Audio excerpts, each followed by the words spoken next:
I camped through a snowstorm. Something out there kept practicing my voice. The forecast said snow showers. That is the exact phrase that got me to throw my pack in the trunk like I was beating the clock on some fun little weekend reset. Snow showers. By the time I reached the pull-off, the world was already turning white in that slow, steady way that makes you feel like you're inside a shaken snow globe. It wasn't blizzard conditions yet, just thick flakes and wind that kept changing its mind. The kind of weather where you could still hear your own boots in the powder and convince yourself you're fine. I signed the trail register with a pen that didn't want to work. My glove made my handwriting look like a toddler's. There was one other name above mine, from earlier that morning. No notes, no back by sunset, just a name and a time that felt too early to still matter.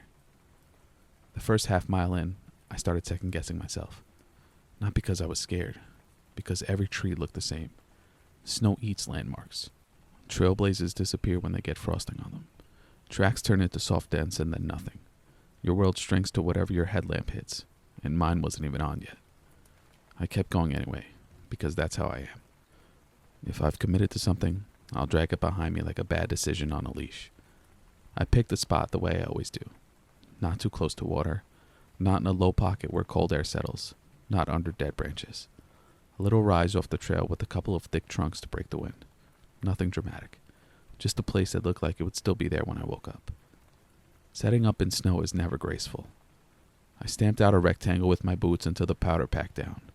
Dug out a shallow trench for my vestibule so I wouldn't be crawling into a drift. Anchored my guy lines with buried sticks because the ground was too frozen for stakes. My fingers went numb halfway through and I told myself it was fine. Because I had a sleeping bag rated way colder than this, and a stove and those little hand warmers that smell like pennies when they heat up.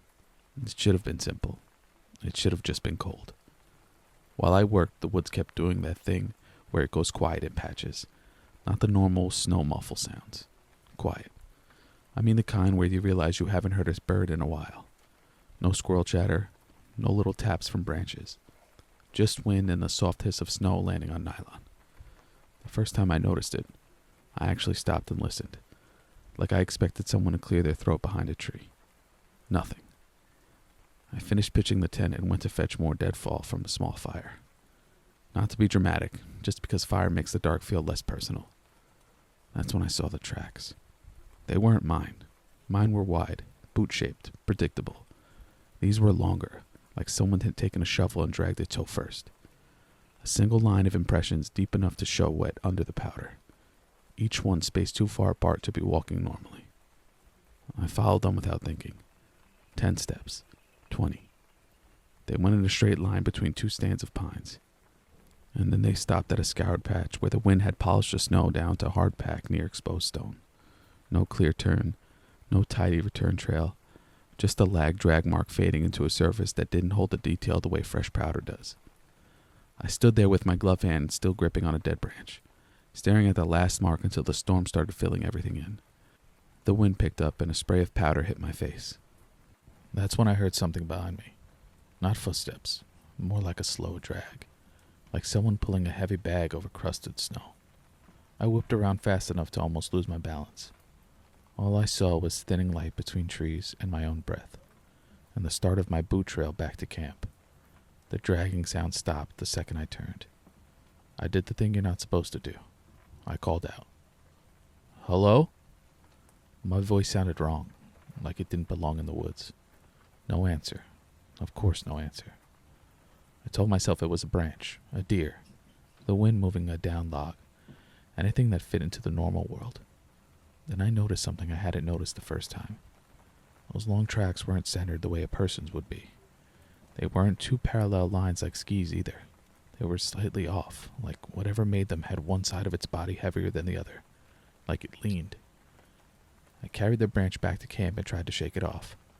I got my fire going with a little stove fuel and stubbornness. The flame fought the wind, but didn't quit. It popped and snapped like it was annoyed. I ate a sad dinner standing up. Instant noodles in a metal cup, because sitting on snow makes your body remember exactly what heat is worth. I kept turning my head to check the trees.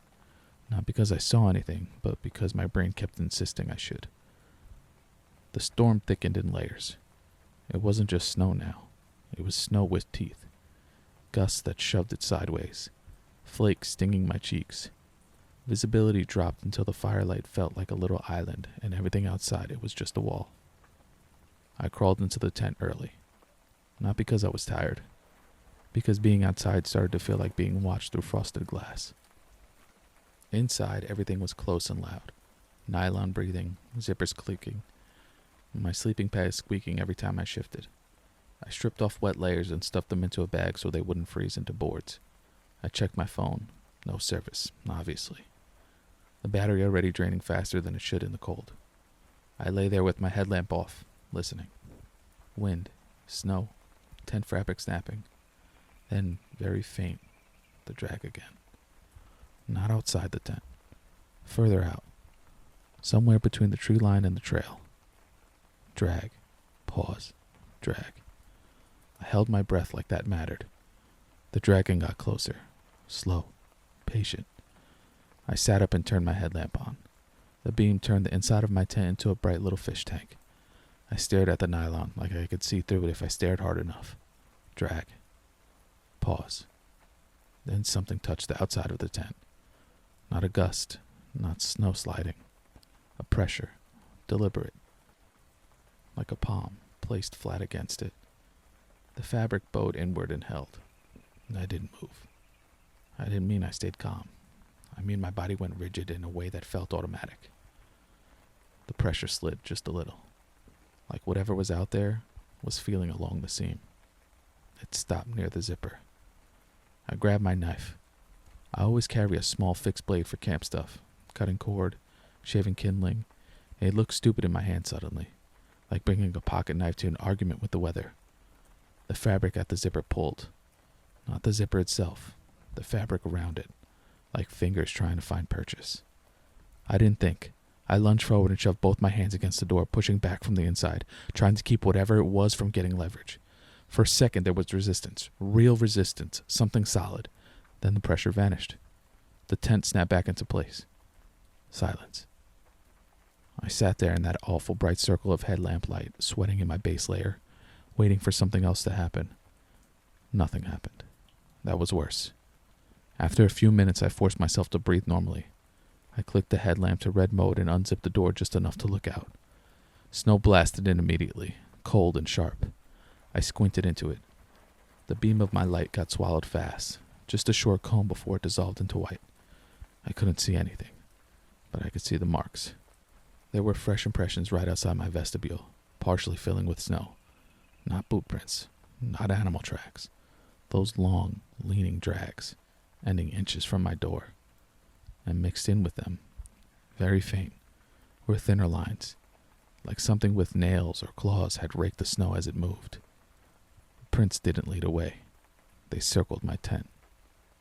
Not a clean circle. More like it had paced around, stopped, started, doubled back, then pressed close again.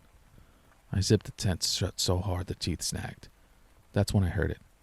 A sound that made my stomach drop because it was trying, badly, to be familiar. It was a voice. Not a word, not a sentence. Just a low, throaty attempt at the shape of a human sound. The way a parrot can mimic a laugh without understanding it. It came from somewhere beyond the trees, past the edge of my light. It went, "Hey." Soft, almost polite. Then silence. Then closer. "Hey." The second one had more breath in it, more confidence. I pressed my mouth into my sleeve to keep my own breathing quiet, like a kid hiding under covers. "Hey." It tried again, right outside the tent now. So close I felt it more than heard it, like the nylon was carrying the vibration. The voice was wrong in a way I can't explain without sounding dramatic. It wasn't scary because it was loud. It was scary because it wasn't quite right, like something had listened to people speak from far away and decided it could do it too. My headlamp beam shook as my hand shook. The tent wall bulged inward again. This time it didn't feel like a palm. This time it felt like a face pressed into it. I saw the shape of it on nylon. An oval with ridges, like bone or cartilage. The fabric stretched across it and held, showing the suggestion of where eyes would be, where a mouth would be. The mouth moved. "Cold," it said. Then with a little laugh that sounded like someone choking. "You cold." I don't know why that broke me. but it did. I kicked at the wall where its head was pressed, hard enough to make my heel sting. The shape snapped back, the nylon popped outward. Outside, something made a noise like wet fabric being pulled apart. Then the dragging started again, faster, circling, drag, drag, drag, drag, drag. The whole tent shivered with each pass like it was brushing against it, bumping it, testing it. I grabbed my car keys, not because I was going to drive, because the alarm button felt like the only weapon I had that wasn't a joke. I crawled into my boots, hands shaking so bad I missed the laces twice. I stuffed my sleeping bag into its sack without rolling it, just crammed it down, threw what I could into my pack half-zipped. I had one thought, clear and bright in my head: get to the car. The storm was thick enough that I couldn't see the trail from my tent. I had to follow my own boot line by feel, like reading Braille with my feet. I unzipped the tent and bolted out. The cold hit me so hard it made my eyes water instantly. Snow slapped my face. Wind shoved my pack like it wanted me on the ground. I took 3 steps and almost fell because the snow had drifted into my boot prints. Behind me, something moved. Not dragging now. Running. It hit the side of my tent with a heavy thump, like it had launched itself at it the second I left, and the whole structure collapsed in on itself. Poles flexed, snapped back, then folded. My little island of shelter crumpled like a kicked soda can. That gave me a horrible, vivid image of it being angry that I was leaving. I ran. My headlamp bounced wildly, making the wood strobe. Trees appeared and vanished. My own breath sounded like an engine failing. Then something grabbed my pack. It yanked me backwards so hard my spine jolted. I went down on one knee, pack straps biting into my shoulders. My first thought was that it was a branch that had hooked it. Then the pack moved sideways, smooth and strong, and I realized whatever had it was pulling. I twisted around my light and hit it for half a second. It was low to the ground, but long. Too long. Its body was pale in a way that didn't look like fur or skin. More like packed snow pressed into the shape of something alive. It had limbs, but they didn't bend right. They hinged too many times.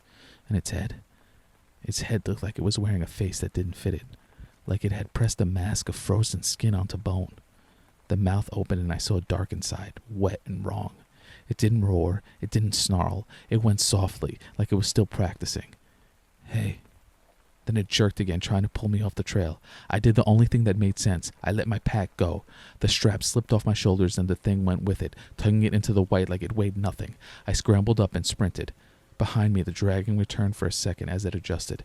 Then it came after me with a new sound, a rapid tapping like nails on crusted snow. I could hear it gaining. My foot punched through a thin crust and I went down hard, my shin smacking something buried beneath. Rock or root, I still don't know.